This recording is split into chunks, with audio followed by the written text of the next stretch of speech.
Tuhan, adalah kehendaknya Tuhan, adalah kerinduannya Tuhan.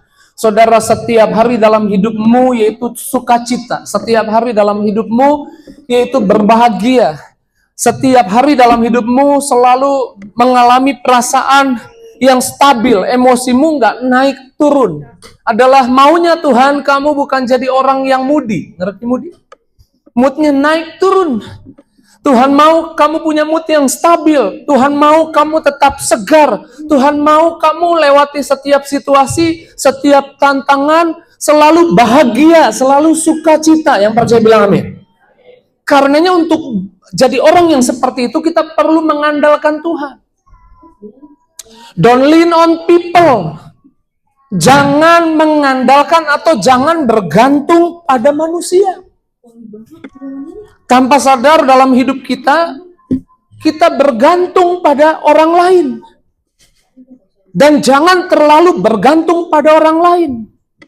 Saya percaya nggak ada yang nggak sukacita, nggak bahagia, kalau orang di sekitarnya mendukung. Kita senang kalau teman-teman kita dukung kita. Kita akan bahagia kalau pasangan kita memuji kita. Kita akan merasa sukacita kalau orang-orang di sekitar kita kasih nilai yang positif tentang kita. Tapi Tuhan tidak mau kita terlalu bergantung pada manusia. Tuhan bisa pakai orang-orang di sekitarmu kasih nilai positif buat hidupmu. Yang percaya bilang amin. Tuhan bisa pakai orang-orang di sekitarmu yaitu kerja juga untuk kamu, bantuin kamu. Yang percaya bilang amin. Bukankah itu doa kita? Tuhan bisa gerakan orang di sekitar kita bekerja keras, menolong, membantu, mengasihi kita. Amin. Tuhan bisa pakai orang di sekitar kita. Tapi Tuhan tidak mau kita terlalu bergantung pada manusia. Yeremia 17 ayat 5 sampai ayat 8 mengajar kita tentang orang yang mengandalkan manusia dan orang yang mengandalkan Tuhan. Yeremia 17 ayat 5, rekan saya Pak Beri bisa bacakan. Kalau jemaat mau ikut baca juga boleh. Dimulai 2-3. Yeremia 17 ayat yang kelima. Beginilah firman Tuhan, terkutuklah orang yang mengandalkan manusia, yang mengandalkan kekuatannya sendiri, dan yang hatinya menjauh daripada Tuhan. Terkutuklah orang yang mengandalkan manusia, urutannya gitu, lalu apalagi terjadi? Mengandalkan kekuatannya sendiri, tanpa sadar hatinya. Orang-orang ini seperti apa? Ayat 6, seperti apa dia? Ayat yang ke-6, ia akan seperti semak bulus di padang belantara. Seperti semak bulus di padang belantara. Ia tidak akan mengalami datangnya keadaan baik. Ia akan tinggal di tanah hangus di padang gurun, di negeri padang asin yang tidak berpenduduk. Rasanya sepi. Dia sering kecewa. Dia sering marah. Moodnya naik turun. Itu orang yang mengandalkan manusia. Tapi ayat 7 bicara tentang saudara dan saya. Yuk kita baca sama-sama 2-3. Yeremia 17 ayat yang ke-7. Diberkatilah orang yang mengandalkan Tuhan, yang menaruh harapannya pada Tuhan. Pegang dadamu, bilang itu saya. Amin. Amin. Ayat 8, seperti apa orang itu? Yeremia 17 ayat yang ke-8, ia akan seperti pohon yang ditanam di tepi air, yang merambatkan akar-akarnya ke tepi batang air, dan yang tidak mengalami datangnya panas terik, yang daunnya tetap hijau, yang tidak khawatir dalam tahun kering, dan yang tidak berhenti menghasilkan buah. Yang daunnya tetap, orang yang mengandalkan Tuhan, daunnya tetap di perjalanan hidupnya, apapun musim hidupnya, dia tetap segar, tetap hijau, tetap bahagia, tetap sukacita. Moodnya stabil, nggak naik turun. Emosinya stabil, nggak naik turun. Bahkan dia tetap berbuah, dia tetap berbuat baik, dia tetap jadi berkat. Kita manusia cenderung mencari penerimaan orang lain. Saya ulang. Kita sebagai manusia cenderung mencari persetujuan, mencari nilai orang lain. Contohnya waktu posting di Instagram. Siapa yang suka posting di Instagram? Story gitu. Ada? Yang ada yang ngaku. Ada ya? Oke. Saya juga suka posting bersama istri foto, bersama anak saya foto. Kalau saudara lihat saya posting di Instagram bersama anak saya Victoria, foto berdua bersama istri saya, posting, percayalah, itu bukan foto pertama.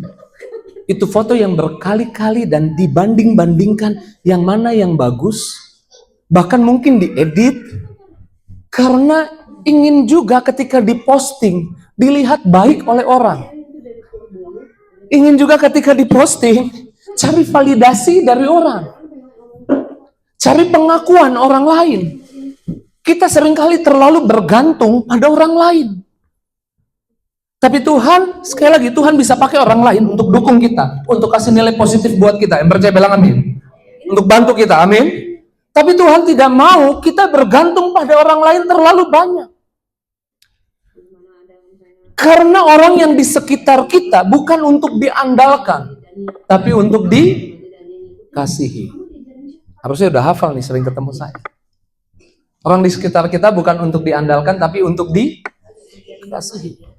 Saya menemukan sebuah penelitian, orang-orang di sekitar kita, baik teman baik, sahabat, orang tua, orang dekat di sekitar kita, bisa kasih supporting, kalimat positif, membangun kita, mempromosi kita. Biasanya kekuatannya hanya 20%. Berapa persen? 20%. Terbatas. Akan datang waktunya orang di sekitar kita tidak lagi berkata baik tentang kita, tidak lagi support kita. Karena dukungan orang biasanya bisa berubah-ubah, tapi dukungan Tuhan tidak pernah berubah. Yang percaya bilang amin. Amin. Makanya jangan terlalu bergantung pada manusia, sehingga nilai dirimu didasarkan pada apa yang orang buat, apa yang orang katakan. Dalam arti lain, Tuhan sudah kasih kita kuasa. Sama-sama bilang, Tuhan sudah kasih saya kuasa. Makanya jangan serahkan kuasa itu kepada orang lain. Dalam arti lain, nilai dirinya berbuat baik atau tidak ditentukan orang lain. Kalau orang lain berbuat baik, dia akan berbuat baik. Tapi saya percaya, saudara diajak naik level rohani. Amin. Di sore hari ini engkau diundang ke tempat ini bukan kebetulan. Tuhan mau engkau tetap berbuah, engkau tetap fresh, emosimu nggak naik turun, engkau tetap stabil, engkau tetap bersuka cita. Amin. Sekalipun orang nggak dukung kamu lagi, orang nggak ngomong yang baik lagi tentang kamu, karena hidupmu tidak ditentukan apa kata orang. Amin. Tindakan orang tidak membuat nilai dirimu jadi berubah. Yang biasanya baik, karena tindakan orang nggak baik, kamu berubah. Berarti kamu diremote sama orang itu. Berarti remote kontrolnya yang pegang orang lain. Tuhan sudah kasih kuasanya, remote control itu ada di tanganmu. Jangan kasih kepada tangan orang lain. Amin. Tapi kita terlalu bergantung pada orang lain. Kalau dia ngomong positif, kalau dia bagus-bagusin kita, kita suka cita. Perasaan kita ditentukan apa kata orang. Yesus mengajar. Yesus Kristus mengajar lewat pelayanannya. Di masa krisis, saya mau bilang orang di sekitarmu punya kekuatan yang terbatas untuk selalu dukung, kasih kalimat positif kepada setiap kita. Karenanya jangan terlalu bergantung pada manusia, bergantunglah pada Tuhan. Kalau bergantung pada manusia, saya pastikan emosimu akan naik turun. Sukacitamu akan naik, akan turun.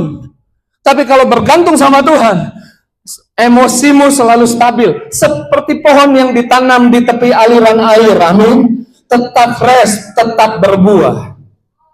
Amin. Yesus di masa krisisnya punya teman dekat. Sangat dekat. Namanya Petrus. Waktu Yesus ditangkap, seseorang tanya, bukankah itu gurumu? Bukankah itu sahabatmu? Bukankah itu temanmu?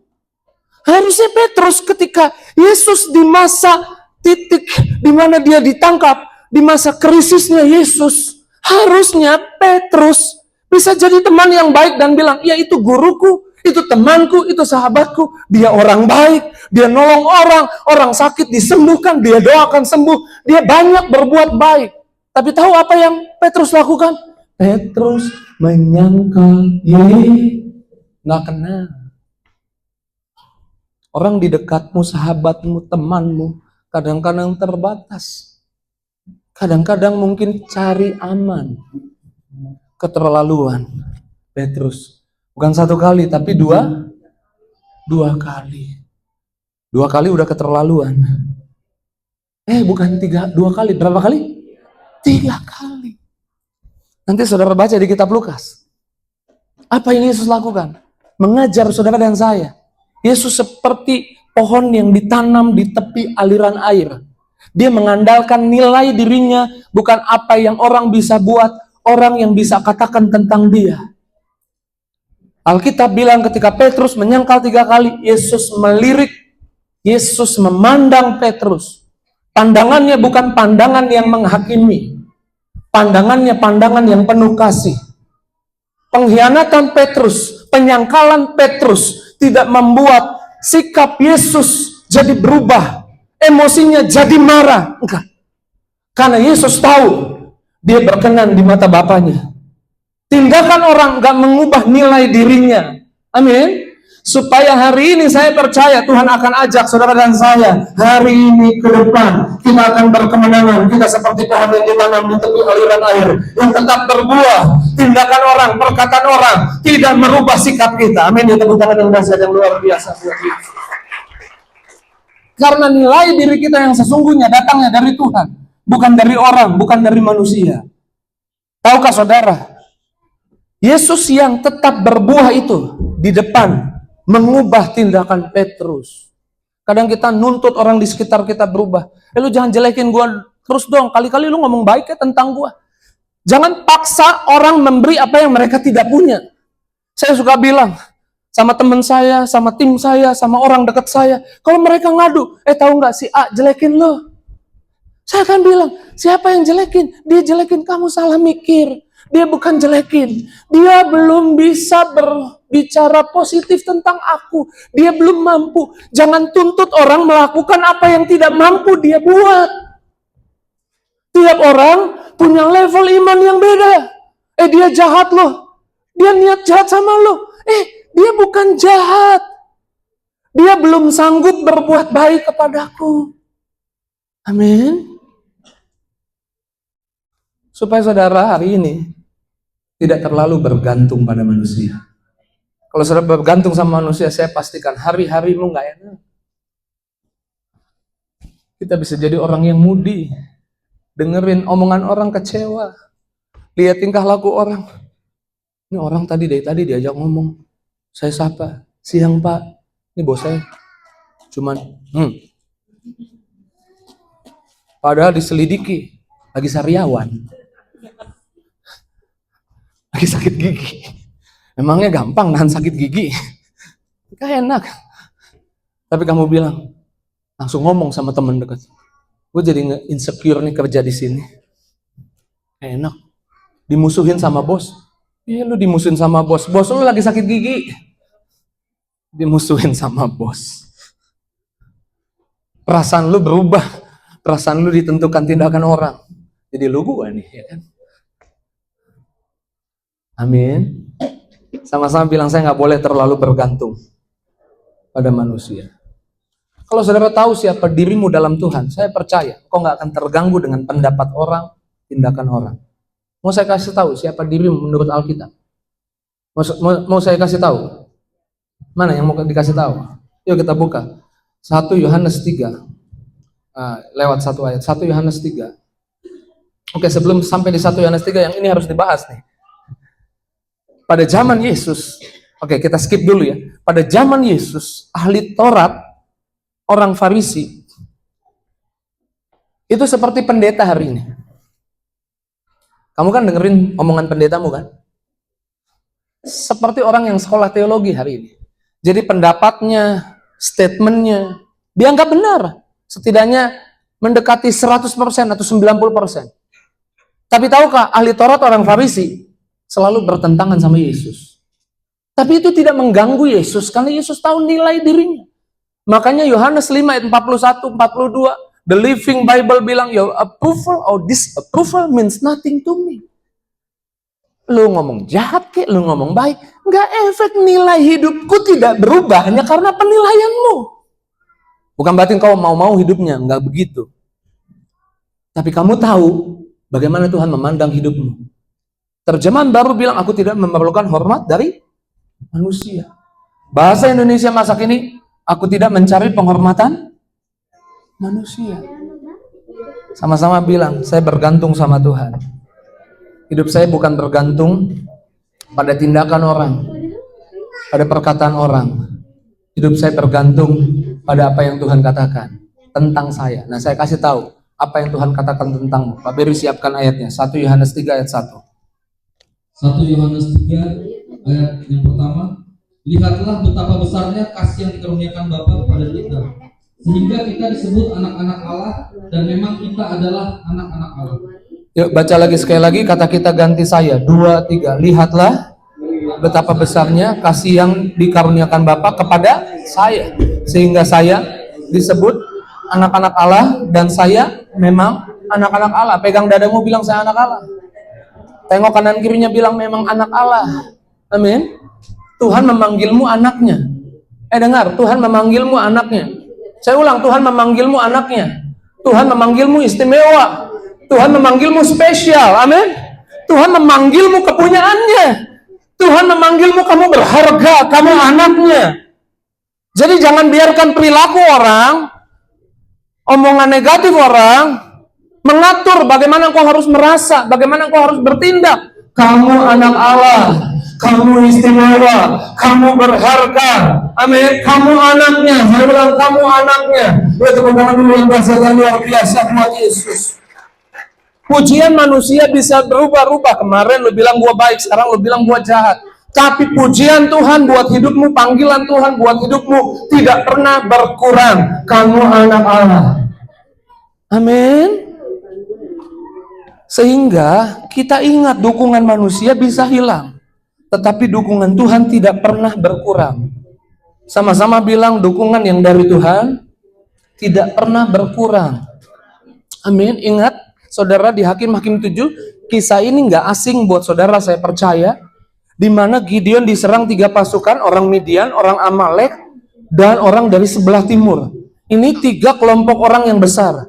Dan Gideon diserang pasukan yang banyak banget. Beberapa literatur bilang 135.000 pasukan. Literatur lain bilang 300.000 pasukan. Sekitar segitulah. Ontanya banyak banget yang nyerang. Ini situasi yang penuh tantangan. Karena Gideon hanya punya 32.000 pasukan. Tapi ketika dia datang sama Tuhan, Tuhan bilang, yang bersamamu kebanyakan. Mungkin saudara sudah belajar lihat angle cerita ini, dari dengan jumlah yang sedikit, Tuhan bisa kasih kemenangan. Tapi saya mau kasih saudara lihat dari angle yang lain. Gideon punya berapa pasukan? 32.000 pasukan. Lalu Tuhan bilang begini, Hakim-Hakim 7 ayat 3, silakan Pak Beri. Hakim-Hakim 7 ayat 3, maka sekarang serukanlah pada rakyat itu demikian.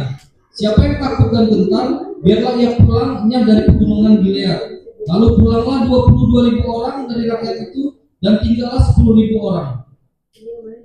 Yang takut berapa? 22.000. Lalu yang 22.000 bagaimana? Pulang. Gideon punya 32.000 orang yang dukung dia, yang support dia, yang ada bersama dia, pasukannya. Waktu dia bilang yang takut, silahkan pulang. Sorry bro, gua nggak ikut dukung lo lagi.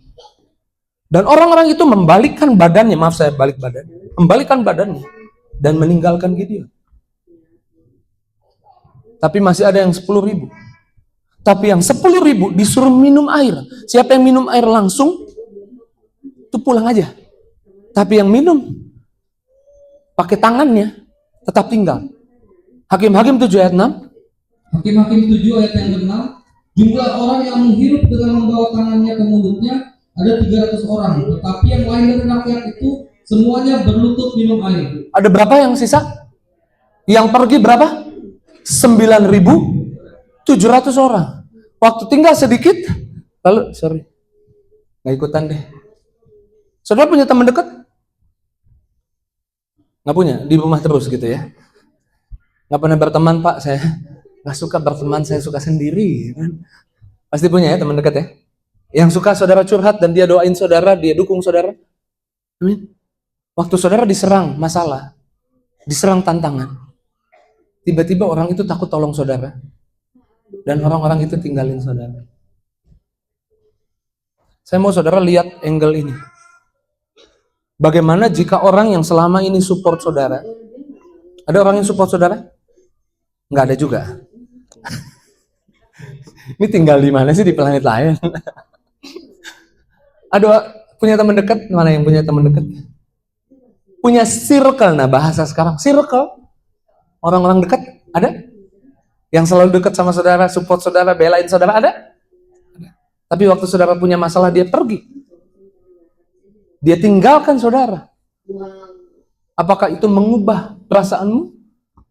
Jadi mengubah nilai dirimu? Lagi punya masalah, ditinggalin. Memang gua nggak berharga. Jahat kamu. Kalau engkau sampai merespon seperti itu, saya mau bilang bertobat.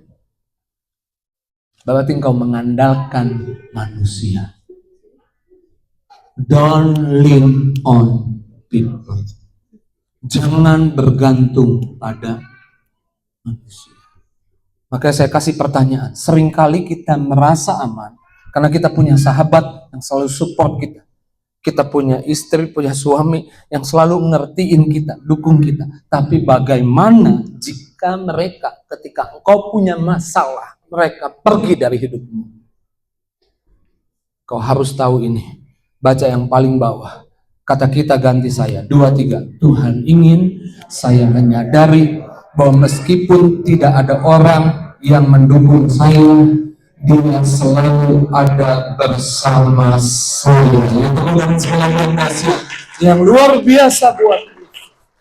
Kalau engkau tahu Tuhan selalu ada bersamamu, engkau punya level aman. Emosimu nggak naik turun, nggak mudah marah, nggak mudah kecewa, nggak mudah meneteskan air mata. Hanya karena omongan orang. Karena Daud satu kali ketika melangkah, ada anak Simei yang menghina-hina Daud.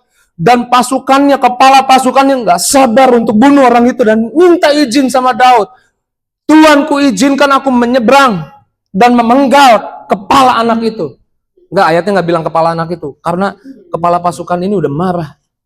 Memenggal anjing itu. Supaya dia nggak gonggong-gonggong terus. Menghina tuanku. Daud bilang apa? Apakah Daud diomongin negatif lalu? Iya nih, gue juga udah panas, udah kesel. Silahkan pergi. Enggak. Daud tahu nilai dirinya bukan dari apa kata orang. Dia bilang seperti ini. Mau apa engkau jika Tuhan menyuruh dia mengutuki aku? Wow. Apa yang buat Daud punya hati yang luas? Apa yang buat Daud, bahasa saya, bahasa ibu gembala, punya hati seluas samudra? Bahasa saya, nggak takut rugi. Sama. Apa yang buat Daud seperti itu? Karena dia tahu nilai dirinya. Dia mengungkapkan nilai dirinya di Mazmur 139 ayat 13 dan 14. Sekali lagi, Pak Beri boleh bacakan. Jemaat kalau mau ikut baca boleh juga. Mazmur 139 ayat 13 dan 14. Sebab engkaulah yang membentuk buah pinggangku, menenun aku dalam kandungan ibuku. Aku bersyukur padamu oleh karena kejadianku dahsyat dan ajaib. Ajaib apa yang kau buat dan jiwaku benar-benar menyadarinya. Yuk kita baca sama-sama sekali lagi 2, 3. Sebab engkaulah yang membentuk buah pinggangku, menenun aku dalam kandungan ibuku. Aku bersyukur kepadamu oleh karena kejadianku dahsyat dan ajaib. Ajaib apa yang kau buat dan jiwaku benar-benar menyadarinya. Sama-sama bilang amin. Pegang dadamu bilang, saya keajaibannya Tuhan. Saya dibuat oleh Tuhan secara ajaib. Bilang, saya buatan Tuhan. Saya karyanya Tuhan. Nilai dirimu bukan bergantung dari apa kata orang dan tindakan orang. Tapi nilai dirimu karena kamu buatan Tuhan. Amin. Saya ulang, karena kamu buatan Tuhan.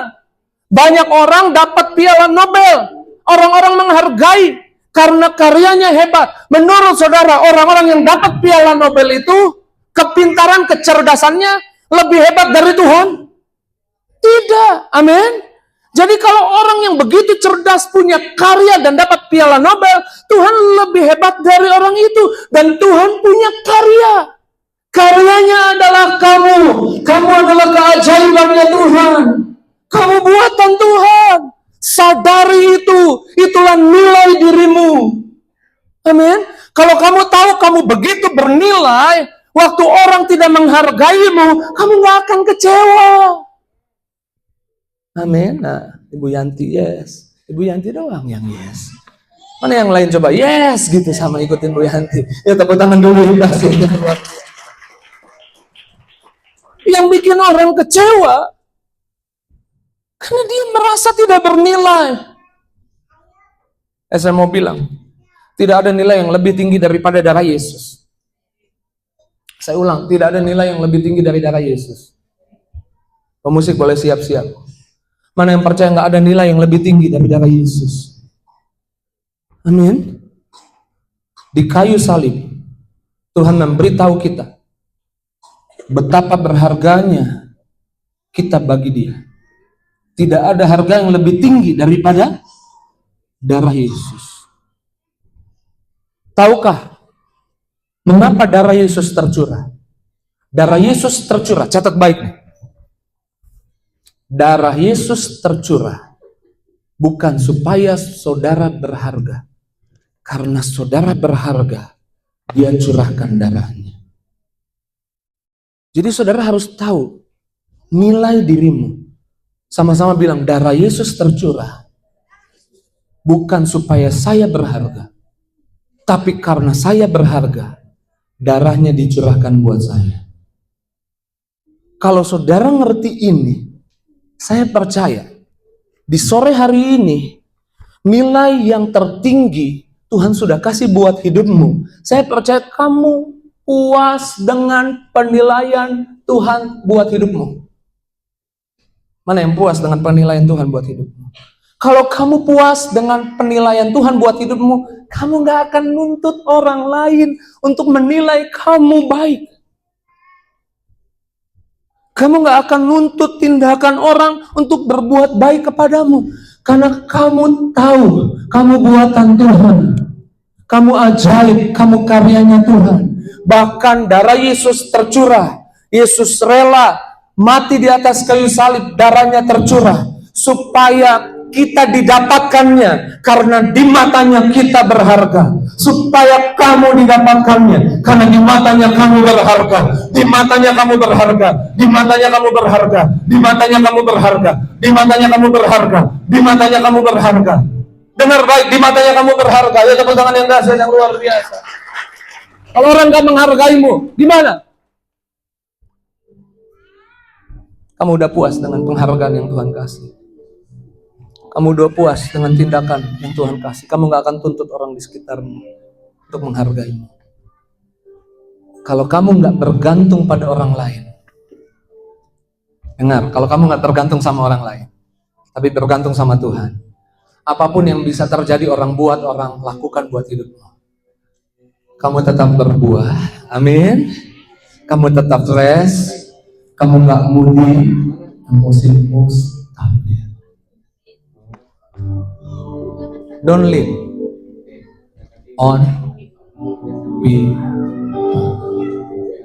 Kau mengasihiku. Katakan lebih dari yang kuduga.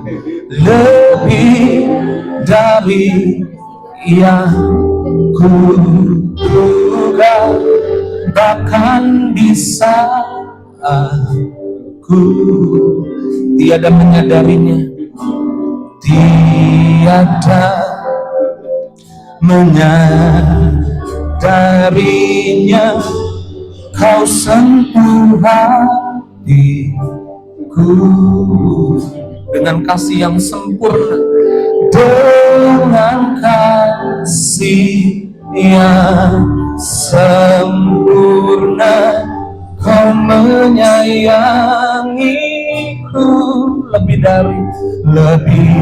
dari yang kurasa. Orang-orang yang dukung saudara itu datangnya dari Tuhan. Amin. Penilaian orang yang baik tentang hidupmu itu datangnya dari Tuhan. Amin. Waktu Yesus berdiri dan berkata, menurutmu siapa aku? Petrus jawab baik. Petrus bilang, kau Mesias, anak Allah yang hidup. Apa statement Yesus? Kamu hebat. Kamu tahu siapa aku? Enggak, Yesus bilang gini, apa yang kamu katakan berasal dari Tuhan.